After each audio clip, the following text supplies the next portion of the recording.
Mike, welcome to A World of Difference podcast. Hi. It's great to have you, not under these circumstances, but I'm so glad that you're here to unpack what many of us are walking through and trying to make sense of all around the world, whether people are US citizens or they're in the UK watching this happen or in Singapore and different places and wondering what went on in the United States of America this week with our election.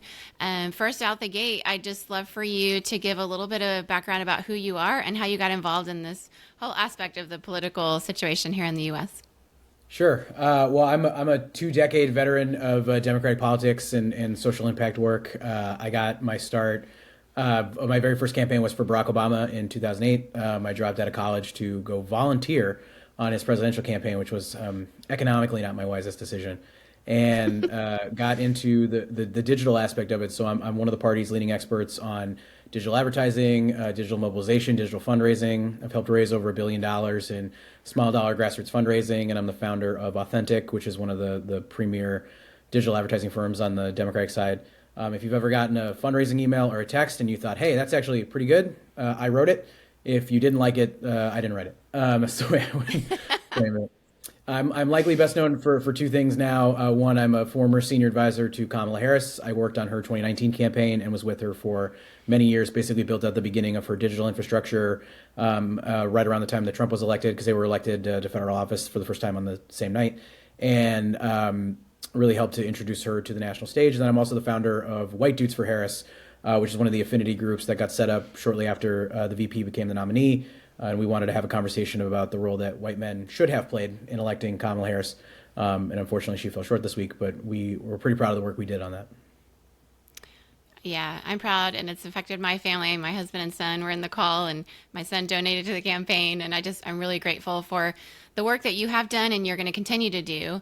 There's a lot of talk right now about what happened this week, and I know that the blame game is in full force, and often in these situations we blame a female candidate like we did with Hillary Clinton on her likability, or, she should have done this or that, or she should have done more here and there. We see it not just in politics, we see it in business and in all industries where sometimes we blame what feels like the safe person. But I'd really love your take, Mike, on what you think some of the key outcomes were from Wednesday's election. What stood out to you the most? Yeah, the first thing I would say is that I think for your listener, ignore 99% of the takes that you hear this week and in the coming weeks. There is not a lot of data out on what actually happened on Tuesday, and a lot of people are making assumptions based on faulty exit poll data, based on their own assumptions. And what I hate about politics, I actually maybe hate it about people generally, is like there's so many people in my Twitter feed right now that are like, Kamala Harris lost because of X thing that I've been talking about for the last 10 years. And it's like, oh, of course, it just confirms your belief. And that would be like if I hopped on this call right now and blamed, our lack of ability to communicate with white dudes for the reason that she lost. While I think that's a problem that the party needs to address, I don't think it's the reason that we lost. And I'll give you my honest take. It's a very political science take on it. I do have a political science degree. I wouldn't say I use it a lot in my work, because campaigning and actual political theory is a little bit different. But we lost because we have an unpopular incumbent president in a time when inflation is really high and interest rates are really high and people are mad at us. And the way that we lost on Tuesday is so definitive that I don't think there's anything that Kamala Harris could have done. And if you actually look at it, there's a significant swing across the country in almost every state except for Colorado and Oregon. And the temptation for me to move to Colorado and live my liberal life is very high right now. That joke has a double meaning to it that I didn't mean. What I think happened is we have an unpopular incumbent president who is overseeing a time of high inflation and overseeing a time of high interest rates, and people are frustrated. And the way I've been framing this for a lot of my friends is I think that we lost a lot of voters who actually do care about women's reproductive health, who actually are uncomfortable with Donald Trump, who are worried that, what he's going to do to democracy and what he's going to do to this country. But being able to worry about those things is a luxury if you can survive the inflation that we've seen over the last couple of years. Like when I went to the polls, I voted for Kamala Harris because, one, the war in Ukraine is something that's really important to me. And so that was actually my top issue in the race. But I also want to make sure my wife has the same rights and dignity as I do. I want to make sure that my son has a role model he can actually look up to I genuinely believe that electing Donald Trump makes it harder for me to raise a good man as my son, and Yep. I'm not happy about it. But those are luxuries because I'm making enough money that I don't have to worry, and I'm not living paycheck to paycheck because I have a good job. And if you Yeah. look at the exit polling data, assuming it's accurate, and I do think this is probably accurate because it feels right to me. We won people who make over $100,000 a year. We did okay and lost a little with people who make like 50 to 100K and got murdered by people who make less than $50,000 a year. And that to me tells the story of the election. If you don't have the luxury to make any other decision other than economics, you go, I can't vote for this ticket because Joe Biden and Kamala Harris made, eggs more expensive, made gas more expensive. And I don't really think that's what happened in terms of I don't think the Democrats are responsible for that, but I don't think it's reasonable to expect people to be able to make any other decision. Like the party in power is responsible for things like that, whether it's their fault or not. Oof. Yeah, absolutely. We do keep hearing a lot about economics, the price of eggs. And at the end of the day, some of us stay on top of politics and we find it interesting and we keep up with both sides and people like you work in it, right? But the average American citizen who's voting probably doesn't spend a great deal of time looking at those, economic and especially macroeconomic factors or geopolitical situations. And so at the end of the day, people vote based on how they're personally affected. And I think you're right. I think that once again, we can't do a blame game, but I would love to know, as we're seeing some of these shifting dynamics around, especially, white male voters in particular, what do you think really happened, especially with, you mentioned you're a dad, you're raising a boy, I am too. And, I've heard even if the last few days, kids in school, boys saying to girls, your body, my choice. That stuff's going on online. It's been very scary for girls and for parents that are raising girls and parents that are raising boys that are concerned. They don't want their boys to say these kind of things. What are some of the things that you notice shifting, especially among some of the younger white males in this election? Yeah, well, there's a real echo chamber of a problem with young men in this country, and I don't think it's just young white men. I think it's young men, period. We need to do a better job of creating positive male role models, and we need to do a better job of highlighting a different version of masculinity. Because at the end of the day, Donald Trump, J.D. Vance, Andrew Tate, all these guys, they are not real men, in my opinion. And real men lead with empathy and compassion. Real men protect and provide. Scott Galloway talks a lot about how, and it's a little bit, heteronormative is maybe the wrong term for it, but it's a little bit pedantic. It's like, real men, their job is to protect and provide. And actually Galloway joined our White Dudes for Harris call, and he said, I believe the best way to protect and provide is to vote for Kamala Harris, and here's why. And I thought that framing was really good. And we don't have enough people who have built audiences out there. And I'm hearing a lot from Democrats right now. They'd be like, we need our own Joe Rogan. Be like, no, we don't. That's not how that works. Like Joe Rogan built a massive audience of people across multiple demographics, but certainly a lot of young men. What we actually need to do is engage with that audience. And I'm not saying that's the reason we lost this election. The election was baked in, I think, on the fundamentals, period.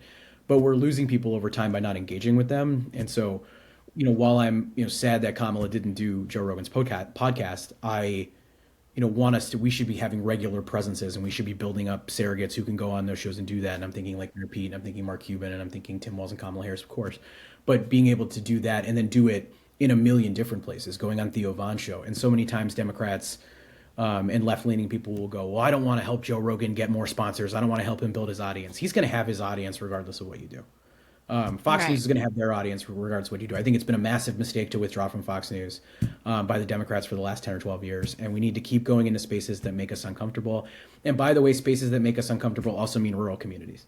We need to be going out and communicating with rural communities. We need to be going in all kinds of spaces. We need to be fighting for every vote. Donald Trump once again stretched his leads in rural communities again. And he also increased his vote totals in urban centers too. And that's part of the shift that you saw nationally.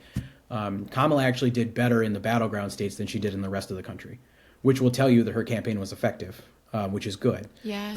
Yeah. And shows that campaigns do matter. But we need to engage on that, and we need to start speaking to the issues. And if we are going to continue to organize based on identity, and I'm not sure that it's right, and I'm not sure that it's wrong. I'm not going to give you like an answer on that because I got a lot of reflection I have to do on how I put my campaigns together.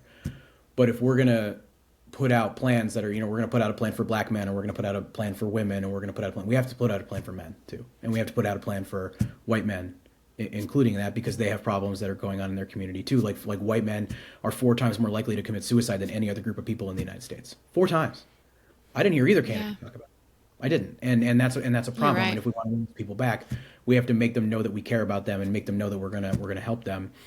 And again, I'm not entirely convinced that continuing to campaign that way is the right way to go about it. And by the way, like, identity politics gets to be like a really loaded term, but identity extends further than like race and gender. Like, identity is also like the things that you care about and the communities that you're a part of, and your college community. And like, I went to Notre Dame, and like that's part of my identity. Like, I'm Irish, it's part of my identity. So it goes deeper than that. So I don't want to give your listener an impression that I'm trying to suppress people's identity or anything like that, but it is just something that I think we have to really think about right now, because what we're doing isn't working.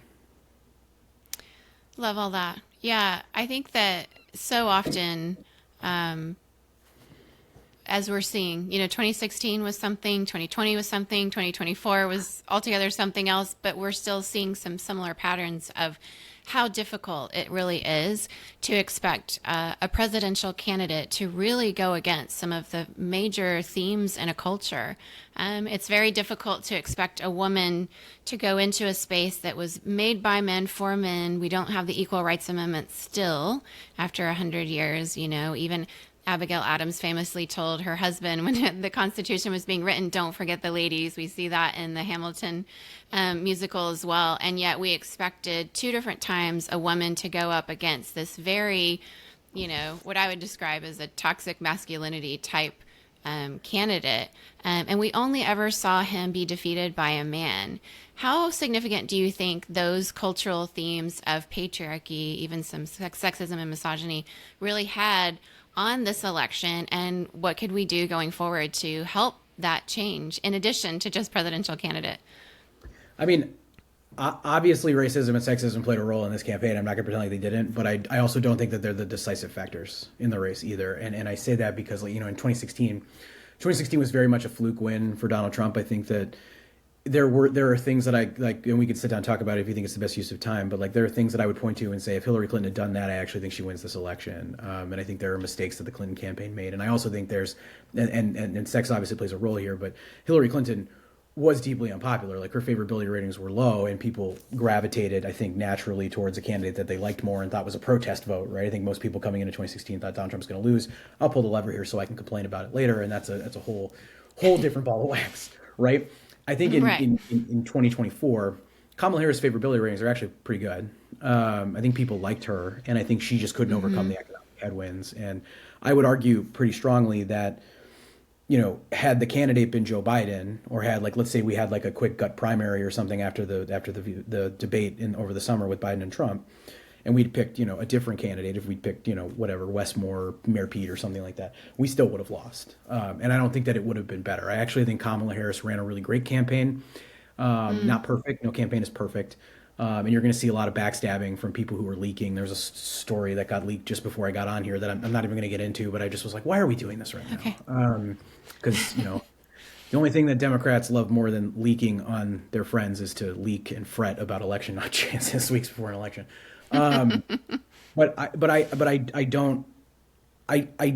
don't think that Kamala lost because she was a woman, and I don't think she lost because she was a black woman. I think it really was economic conditions. Again, I think obviously, like, the way that the Trump campaign treated her had a lot of things to do with her identity, right? The things that they said about her, the things that their surrogates and their online trolls said about her were horrible, like sexual proclivities and all kinds of just horrible stuff. And J.D. Vance attacking her for not having biological children is disgusting. But I also think, like, they attacked Obama for lots of stupid stuff too. So I think they're going to find every wedge that they can, no matter who the candidate is, and kind of find stuff like that. In this case, they're running against a black woman, so they did that to gin up their base. But the people of Michigan went out and didn't vote for Kamala Harris, but they did vote for Elise Slotkin and made her a United States Senator. The people of Wisconsin didn't vote for Kamala Harris, but they reelected Tammy Baldwin, who was an out lesbian senator. The people of Arizona elected a person of color, Ruben Gallego, to the United States Senate. So there's sort of like, there's some split ticketing here. That's really confusing from a baseline perspective, right? The people of Montana approved a ballot initiative to legalize abortion, but didn't vote for John Tester, right? And the people in Missouri voted to raise the minimum wage to $15 an hour, but they didn't vote for Lucas Kunce in the Senate race. Not that I think we ever really had a chance in that Senate race in Missouri. They certainly didn't vote for Kamala Harris. So Right. there's definitely something that is core to this that I think is very centralized to how people were mad about Joe Biden and mad about Kamala Harris. And Kamala Harris, unfortunately, paying for the sins of her running mate, which is often what happens for a VP, right? Like George H.W. Bush got elected on Ronald Reagan's coattails and then got killed 4 years later on the ballot by Bill Clinton. And like that happens, and maybe Yeah. that'll happen for JD Vance one way or another in 4 years. I have no clue because we'll have an open primary on both sides. I hope. And but I have a hard time feeling like that's the difference. I mean, really, at the end of the day, Kamala Harris only lost this election by 200,000 votes in 3 swing states, which again is usually how it happens. That's essentially how Yeah. Donald Trump lost 4 years ago. So it's just we have to take our licks here. I'm actually more concerned about the movement of the vote outside of the swing states. That's the thing that scares me the most. A 10-point swing in New York is not great, Yeah. and it tells you how mad people were about us, with us. Yeah. So a lot of talk around Democrats need to do a better job of listening, including, and things like that. Yeah, you've touched on it a little bit, but we are seeing some shifts. I think a lot of people expected Gen Z to come out and be more aware, be more educated.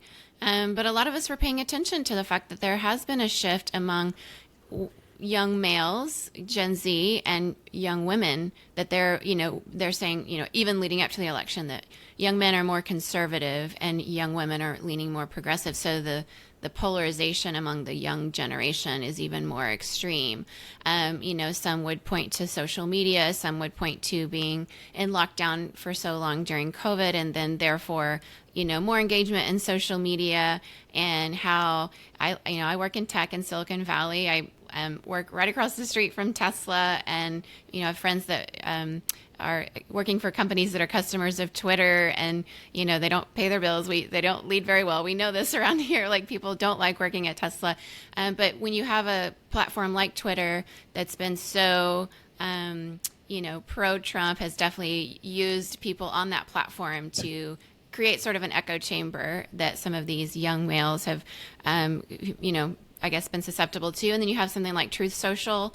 A lot of the social media has been, blamed even in 2016 for what has happened, right? But I think increasingly so in this election.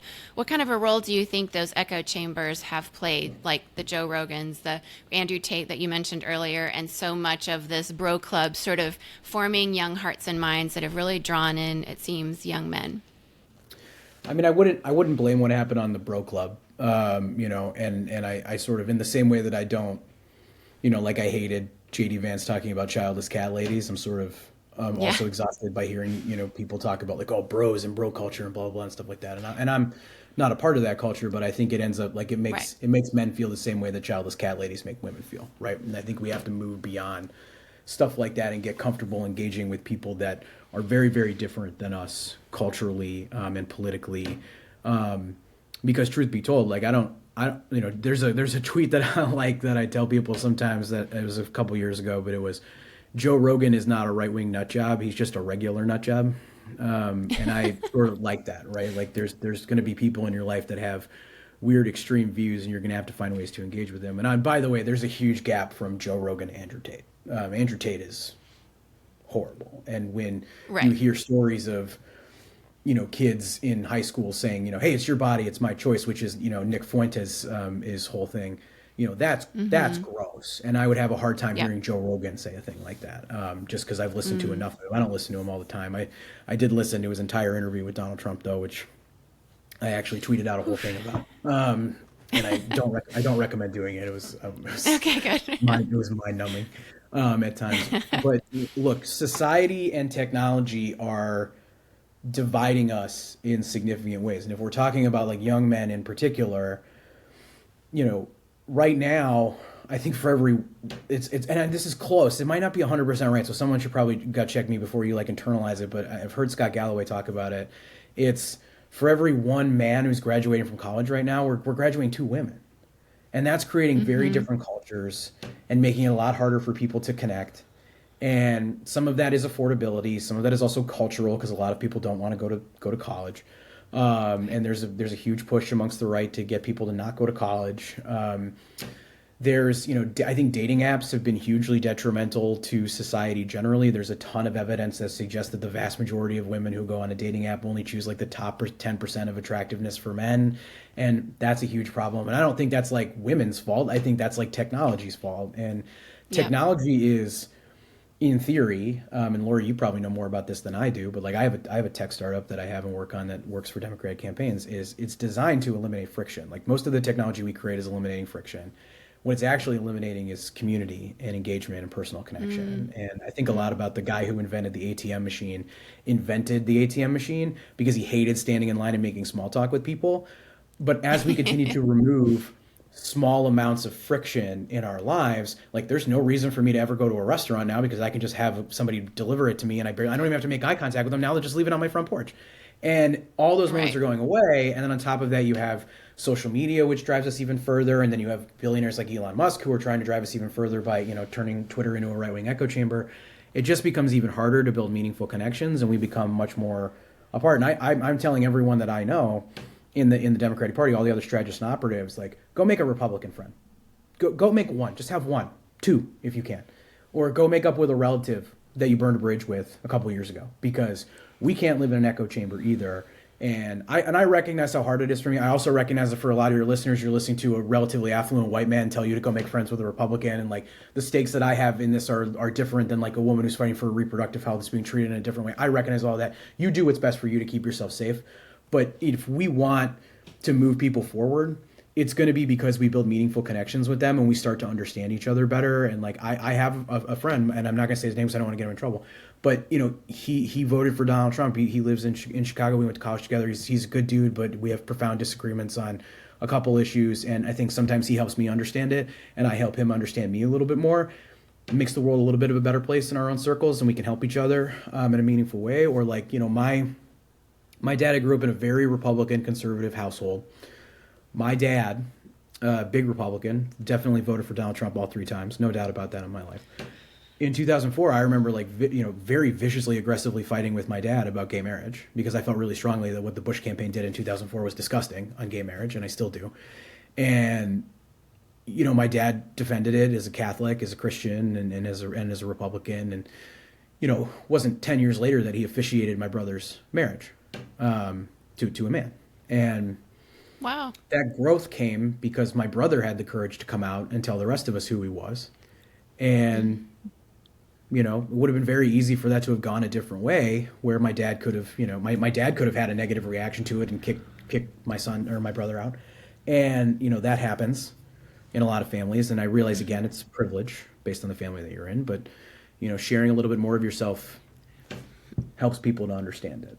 My wife's been through a lot. We've done IVF to have our son, and like she shares a lot of herself on IVF in her community and with our family. And I think that makes it a little bit easier. And again, I don't have all the answers. And again, I feel like all my answers today are very much rooted in my privilege as a white man. But that's just where I'm at right now and how I'm thinking about it amongst many, many other things. I love it. I love that you acknowledge the privilege. I think that it certainly helps the listeners that are women, people of color, immigrant women in particular, and people who identify in the LGBTQ community as well, who do face that kind of marginalization. And I think I was with a group of women on election night of this organization, How Women Lead. A bunch of us got together in this house in Mill Valley in the Redwoods and watched it. And of course, it was a bit of a downer, but we had each other to process with. But one of the things that I just kept being aware of leading up to that is, it's a visceral experience for a lot of women. There are women who voted for Trump. There are women, white women in particular, that did that. There's an experiment, the Stanford prison experiment. I studied it in sociology as an undergrad.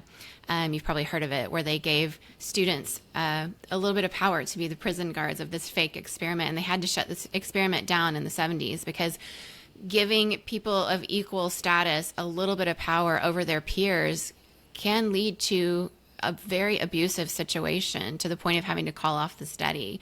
And so I think that sometimes some of the dynamics that, we unpack sociologically speaking, is if you give somebody a proximity to power, sometimes they will go against their own best interests of their community for the sake of having that little aspect of power. But it still doesn't take away the fact that the dignity of women, it was on the ballot for a lot of women. Like a lot of women, that felt embodied for us. It felt visceral for us. So to have this sort of theological debates with an uncle at Thanksgiving, it's harder because you carry it in a different way, the dignity of your humanity being on the ballot. So I really appreciate when men can stand up, especially white men who have a lot of privilege. I do see so many of them, all the white men in my family, my brothers, my husband, my son who was eligible to vote, my others who could have, who will vote in the midterms. They're twins. They'll be turning 18 before then.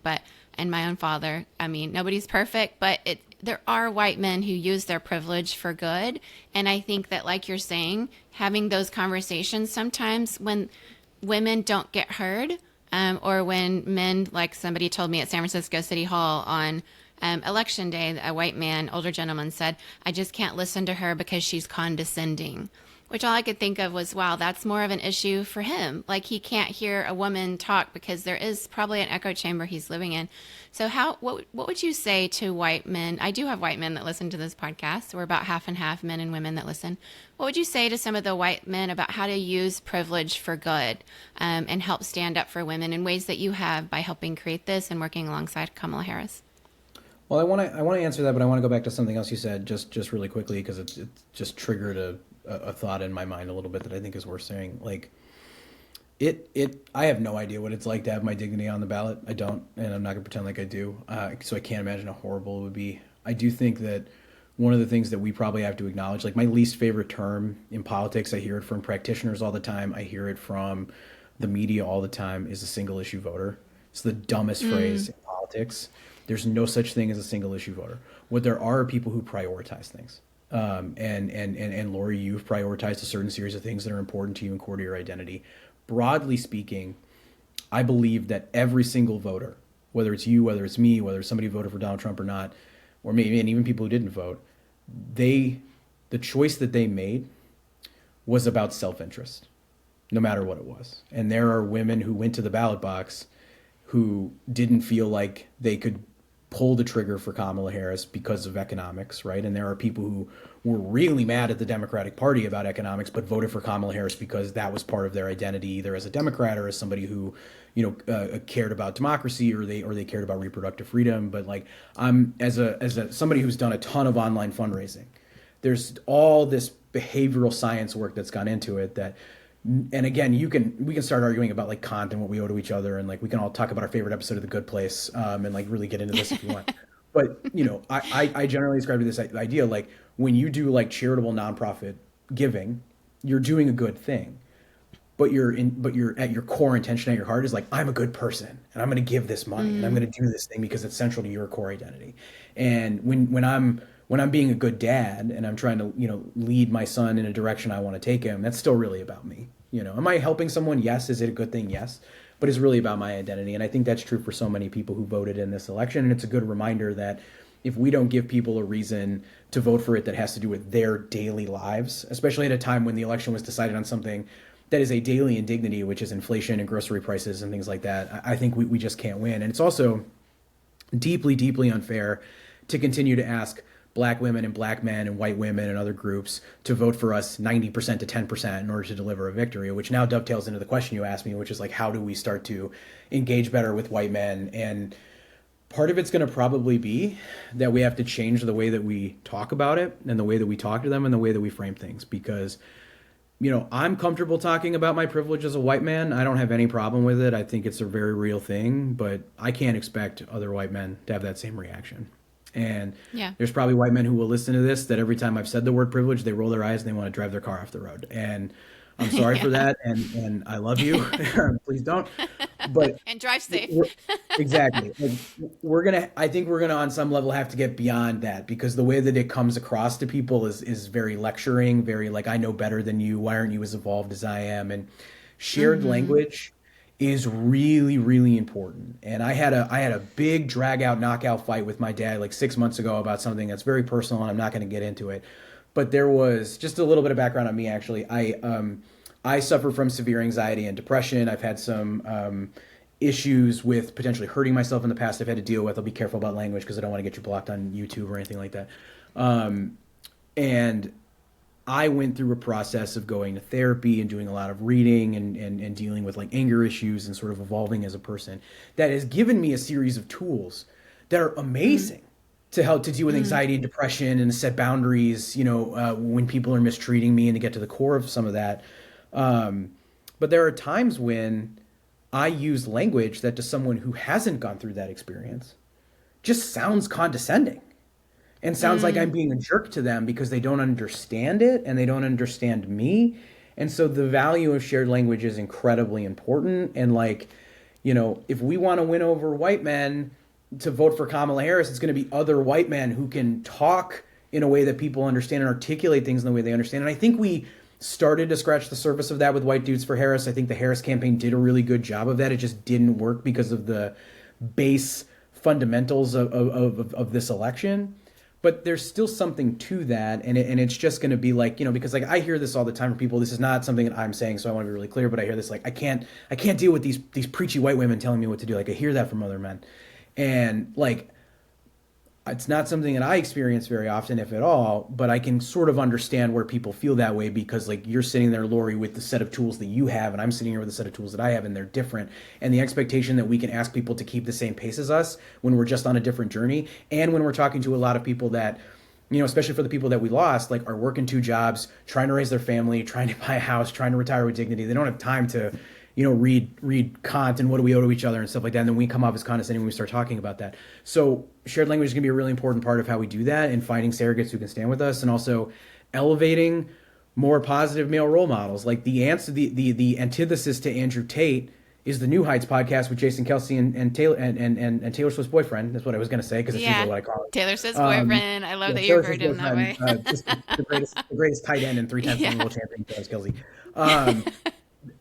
That's going to matter because that's actually a much safer space for men. It's a better version of masculinity, in my opinion. I listen to it every week. It's my favorite. It's probably my favorite guy show, and stuff like that. So I'm thinking a lot about that and sort of circling the drain on how we can do a better job there.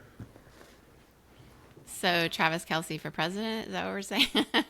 Oh my God! He's such a himbo. I don't know, man. Jason Kelsey though. Jason Kelsey. Yeah. Come on. I'll die on the hill. Jason's the better one. No, I love it. I think that this conversation happening with men and other men is so important. And so I think that's why what you created with White Dudes for Harris was so impactful.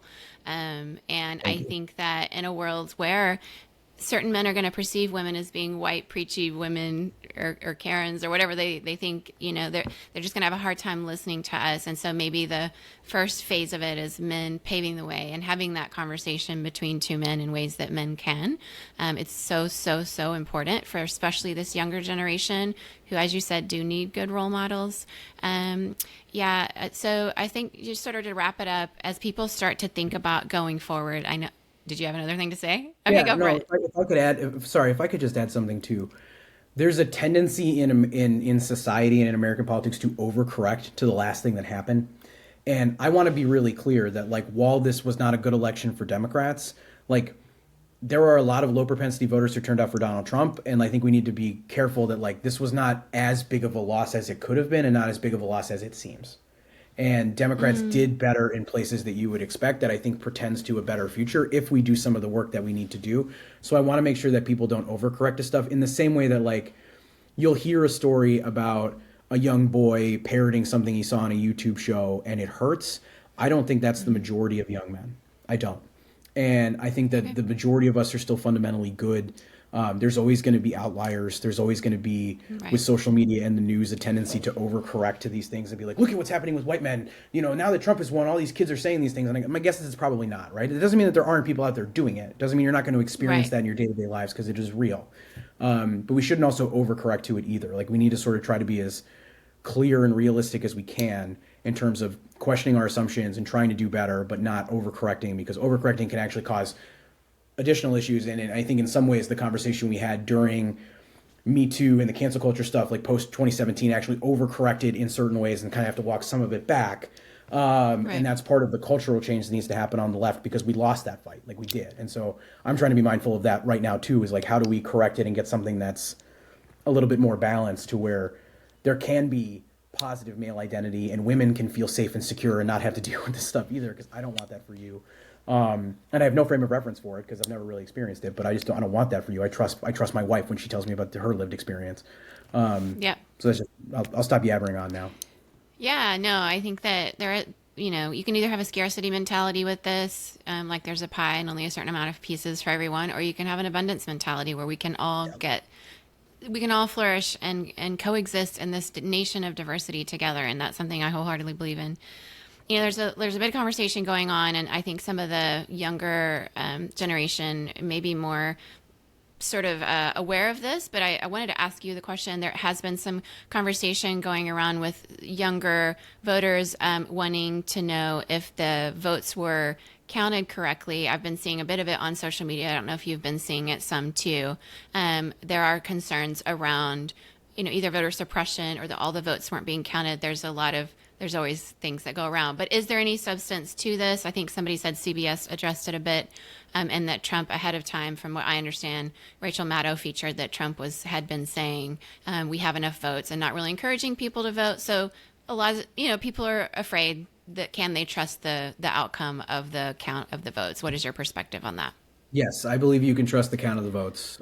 In the same way I felt like you could trust it in 2020. We lost. I'm sorry, and there are a lot of people online that are trying to gin up followers and community and likes so that they can get paid from their creator rewards by acting like there's something wrong in this election. There is not. We lost. And if there was something wrong, we'd be fighting for it. And I know that because in Pennsylvania, we're currently clawing to make sure every vote gets counted in Pennsylvania. But like, if you're listening to someone who is comparing vote totals to 2020, they don't know. Oh, what I was going to say was probably would have gotten you in trouble on your podcast, but like, they don't know anything about the electoral system. 2020 was the highest turnout election in the last 100 years. It was. And, and it was because of COVID, and it was because of the way it was approached. And like, we were mailing people ballots. Like, it was actually a pretty cool way to do an election, in my opinion. We should do it that way in the future. But no, we lost. The votes are being counted properly. There's a lot of vote left to come in from California. No, it would be virtually impossible to do that until somebody shows me evidence of it. I'm not going to believe anything like that, and I'm really very frustrated with all the people online that are, really, in my opinion, just trying to juice their creator rewards by just saying stuff on TikTok and Twitter and stuff like that. You can say anything on Twitter, which is the worst part of Twitter, but yes, you can. Yeah. The best and the worst of freedom of speech. Well, thank you for addressing that. I know it's something that people are concerned about, and it's helpful to hear somebody on the inside just address it. As we wrap it up, I would love to hear you give us any sort of calls to action from your perspective. I know that some people are still just walking through the grief and the lament, the mourning, the healing, and may not be ready, especially some of our Black women that listen that fought so hard and have for so long. And it's, people are exhausted. But for those who are ready to look at a path forward, what would be some calls to action that you would give us? Yeah, I think no matter what stage of grief you're in, like sit in the way that you feel for a while and feel it really deeply.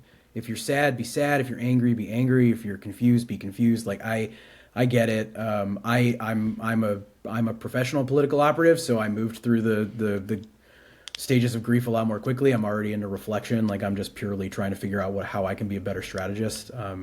But I want you to do that first, because this knee-jerk reaction to have a solution this week is just one of the dumbest things I've seen on the internet in a very long time, which is really saying something given how the last year has played out. Saying a lot. Yeah, it's really saying a lot. But the number of times, I think I've like burst one of my eyes just rolling every time I'm on Twitter right now with people's bad takes. But the next step of that is. Like, look, there's going to be a lot of things that happen in Washington that we can't control. I think the Republicans are going to argue that they have a mandate. They do not. And the buyer's remorse will set in. So there will be opportunities to fight back and try to stop the worst of this. But my general advice to people is, like, go find the thing that grounds you and the things that you love, and go find your corner of the world and make it a better place. Because that's really all you can do on any given day, regardless of the outcome of an election, If you think your local Democratic Party sucks, get involved and go fix it. If you think your member of Congress or your city council member is corrupt, run against them. If there are people in your community that are under attack, go stand with them and fight with them. Like, that's all you can do. That's that's all I'm gonna do. I'm gonna make my corner of the world better, and what that means is figuring out how to use my company and my connections and my experience to help elect more Democrats and to improve the Democratic Party. And I have just a different platform than other people, but find your corner of the world, figure out what you love and what you want to fight for, and go fight for it, because that's what you got to do. And I would have told you the same thing if we'd won, because that's really all you can do on any given day is like, what can you control and what can't you control? And for the stuff that you can't control, you got to let that slide off your back. You just do. And again, easy for a white man to say on this call right now. So that's why the first piece of advice matters the most, which is to sit in your grief and feel it deeply and feel the way you feel, but like then figure out what you can or cannot do, and try to do the most good. I say this to my son all the time. What's the next right step? What's the next right step? Because that's all I can ever do. Everybody's walking around in the dark. Everything's foggy and cloudy, and we're all just trying to figure it out. Absolutely. Well, thank you for the difference that you're making, both as a dad and, considering the needs of your family, as well as in your business that is working to help, with the intersection of politics and the industry that you're in. You're just making such a difference. I really appreciate you using your privilege for good and calling others to do the same. And, just sort of building this group of people who care about each other. We really need to lean on each other at times like this, and we're all connected, whether we realize it or not. And it's really encouraging to see people like you out there really making a difference and calling us to something higher. Because when one of us rises, we all rise in a certain way. And so, we hope for better outcomes next time, for more unity and less disunity. But either way, we appreciate the diversity of this nation, and I appreciate you and your voice and bringing your perspective here today. Thank you. Peace to you as you continue to mourn and grieve and move forward, and to your family. Thank you so much for being on the show today, Mike. Thank you, and thanks for having me.